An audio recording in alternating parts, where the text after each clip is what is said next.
నమస్తే, welcome to Olga times. నేను గౌరీ.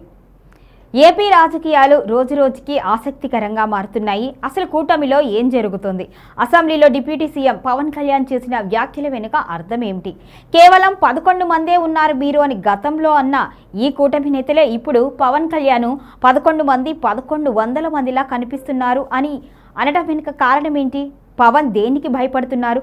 అసలు ఈ వ్యాఖ్యలు దేనికి సంకేతం? ఈరోజు చర్చిద్దాం. దీని మీద వివరించడానికి ప్రముఖ రాజకీయ విశ్లేషకులు బండారు రామ్మోహన్ రావు గారు ఉన్నారు. వారితో మాట్లాడదాం. నమస్తే సార్. నమస్కారం, చెప్పండి. సో కూటమిలో అందరం కలిసి ఉండాలి, మరో 15 ఏళ్ళు అధికారంలో ఉండాలి అంటే ఖచ్చితంగా మనలో ఎటువంటి విభేదాలు ఉండకూడదు, అందరం కలిసే ఉండాలి.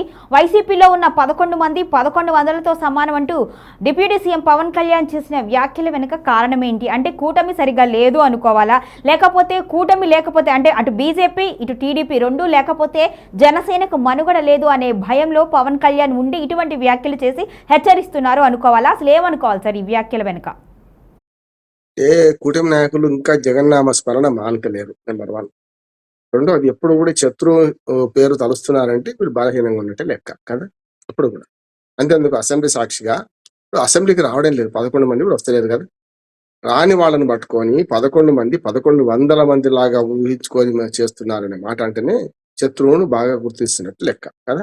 అంటే వాళ్ళు లోపలికి రాకపోయినా, సభలో లేకపోయినా వాళ్ళ గురించి మాట్లాడుతున్నారంటే స్పష్టంగా భయపడుతున్నట్టు లెక్క. దీనికి కారణం ఏంటంటే కాపు రాజకీయాలు కాకపుట్టింది ఈ మధ్యన. ముఖ్యంగా అంబటి రాంబాబు అరెస్ట్ తర్వాత చాలా మంది వైసీపీ నాయకులు పోవడం, మాట్లాడడం, అట్లాగే అంబటి మన మన ముద్రగడ పద్మనాభం, ఇటు పోతే మన రామజోగ లాంటి వాళ్ళందరూ మధ్య ఇవ్వడం, ఇట్లా చూసుకుంటే కాపు నాయకులందరూ వాళ్ళ ఇంటికి పోవడం, దాంతో కొంచెం బెటర్ అయిపోయి అంబటి రాంబాబు కూడా పవన్ నీ పని అయిపోయింది, నువ్వు కాపు రాజకీయాలకు మన పనికిరావు, నువ్వు నిన్ను తీసేస్తున్న అతి త్వరలో అని పేర్ని నాని వ్యాఖ్యలు చేయడం, ఇవన్నీ చూస్తున్నాం. పేర్ని నాని మధ్య వ్యాఖ్యం చేసిందంటే బీహార్ ముఖ్యమంత్రి నితీష్ కుమార్ కేంద్రానికి ఎట్లా పోయిండో చంద్రబాబు నాయుడు కూడా అట్టే పోతాడు, లోకేష్ ని ముఖ్యమంత్రి చేస్తారు, నువ్వు పప్పు గాడి నీకేం పనికిరావు, నీకేం ఉండదు పదవి, కాపులకు అన్యాయం జరుగుద్దని హెచ్చరించింది. దాంతో ఇప్పుడు ఏంటంటే అది తనకు కాపు కులంలో ఇప్పుడు ముసలం ముట్టంటే కదా, కనుక కాకని చల్లార్చాలంటే ఇట్లాంటి ఆరోపణలు చేస్తున్నారు. 11 మంది 1100 మంది దాకా ప్రవర్తిస్తున్నారని చెప్తున్నారు. ఇప్పుడు ఏమైందంటే మొన్న ముఖ్యమంత్రి చంద్రబాబు నాయుడు, ఉప ముఖ్యమంత్రి మంత్రి పవన్ కళ్యాణ్ కలిసి కూర్చునేది ఇందుకే. ఇద్దరు కలిసి మరి ఇద్దరం ప్యాకేజ్ చేసుకొని మాట్లాడుకొని కేంద్ర ప్రభుత్వంలో అక్కడికి వెళ్తామని అనుకుంటున్నారు. ఇక్కడేమో లోకేష్ కు ఈ రాజ్యం అప్పచెప్తున్నారనే మాట పేర్ని నాని అన్నాడు. కనుక తాను వీక్ కాలేదు, ముఖ్యంగా కాపు కులంలో కొంచెం వీక్ కాలేదని చెప్పడం కోసమే ఈ మాట 11 మంది గురించి మాట్లాడినప్పుడు విధాన మండలిలో సరే బలం ఉన్నది కనుక వైసీపీ వాళ్ళు విధానం ఎదుర్కొంటున్నారు కదా. ఎదురు లేకపోతే యజ్ఞం చేయొచ్చు, కానీ ఎవరు లేరు కదా ఇక్కడ. లేనప్పుడు మళ్ళీ వాళ్ళ గురించి ఎందుకు వస్తున్నది అంటే కులంలో కొంత పలుపడి పోతుంది, నేను కులాన్ని ప్రాతినిధ్యం వహిస్తలేను అనే మాట వచ్చినట్టుంది. అందుకని అట్లా అన్నాడు. నేను ఏమంటున్నానంటే ఏదైనా సాధ్యమే, కానీ చంద్రబాబు నాయుడు ఇప్పుడు కాదు, అవకాశం వచ్చిన 2-3 సార్లు కూడా కేంద్రానికి పోలేడు. గతంలో ఎన్టీ రామారావు గారు మన నేషనల్ ఫ్రంట్ కట్టినప్పుడు ఈయన ఒక సెకండ్ లెవెల్లో ఉన్నాడు. అక్కడ రాజకీయాలు పోమంటే పోలేదు, ఢిల్లీకి పోలేదు అప్పుడు కూడా.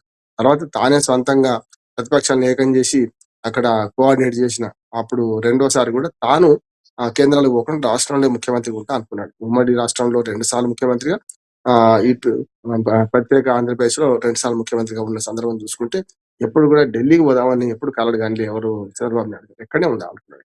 అది ఆయన పాలసీ. అది ఇప్పుడు కూడా ఏమంటున్నానంటే పవన్ కళ్యాణ్ ఉన్న రోజులు తన కొడుకు ఎప్పుడైనా థ్రెట్టే ఉంటుంది. కాపు కులాలు కూడా పెద్ద ఎత్తున మిగతా మన ప్రతిపక్షంలో ఉన్న కాపులు పెద్ద ఎత్తున లోకేష్ ని వ్యతిరేకిస్తారు, పవన్ కళ్యాణ్ రెచ్చగొడతారు పవన్ కళ్యాణ్. అందుకని ఇప్పుడు ఏమంటుండు, 15 ఏళ్ళు ఈ కూటమి అట్లాగే ఉంటుంది అంటాడు. 15 మరి 20 ఎందుకు అనలేదు, 10 ఎందుకు అనలేదు? 15 ఏళ్ళు అంటే 3 సార్లు అంట, 15 నుండి ఇంకో 3 ఏళ్ళు ఇది ఉన్నది. ఆ తర్వాత ఇంకా 2 సార్లు ఎన్నికైతే అంటే 2040-50 దాకా మేమే ఉంటాం అంటున్నాడు. అంటే 2వ స్థానంలో ఉంటానంటే ఒప్పుకున్నట్టే కదా. ఇప్పుడు ఈ కూటమి ఇప్పుడు బలంగా ఉంది, మేము 2029కి ఏం జరుగుతుంది చెప్పలేం, కానీ ఇప్పుడైతే బాగానే ఉన్నాం కదా అంటే వేరు. కానీ ఇంకో 15 ఏళ్ళు అంటే ఎప్పుడు అంటున్నాడు అంటే నేను చంద్రబాబు నాయుడు గారికి ఇంకా లాయల్ గానే ఉంటాను, ఆయనతోనే కలిసి పనిచేస్తాను చెప్పడం. వాళ్ళు చెప్తే తప్పులేదు, కానీ 15 ఏళ్ళ నువ్వు పెడుతున్నాడు చూసిందా. మనకు రేవంత్ రెడ్డి కదా, వచ్చే 10 ఏళ్ళు నేనే ముఖ్యమంత్రి, వచ్చే 15 ఏళ్ళు నేనే ముఖ్యమంత్రి అంటున్నారు. అట్లా ఉంటుంది అన్నట్టు. అంటే ఎప్పుడైతే బలహీనత పెరుగుతుందో అప్పుడు ఇటువంటి బాహాటంగా మాట్లాడుతుంది. కాంగ్రెస్ పార్టీలో 15 ఏళ్ళు ఒక్కడే ముఖ్యమంత్రి ఉంటాడా? ఎప్పుడైనా సాధ్యమైందా? ఇప్పుడు ఇది కూడా అంతే అంటున్నాను నేను. పవన్ కళ్యాణ్ కూడా ఈ 15 ఏళ్ళు కూటమి ఉంటది, 15 ఏళ్ళు కూటమి ఉంటది అని 1100 మందిగా మాట్లాడుతున్నారనే మాట మాట్లాడుతున్నారంటే అసలు పని విడిచిపెట్టి కొసరు ఎందుకు అంటున్నాను నేను. మీ ఇద్దరు ఏం మాట్లాడుకుంది ఎవరు తెలియదు. పేరు నానైతే ఒక బాంబు పేల్చిండు. ఏమని? మీరు ఇద్దరు కలిసి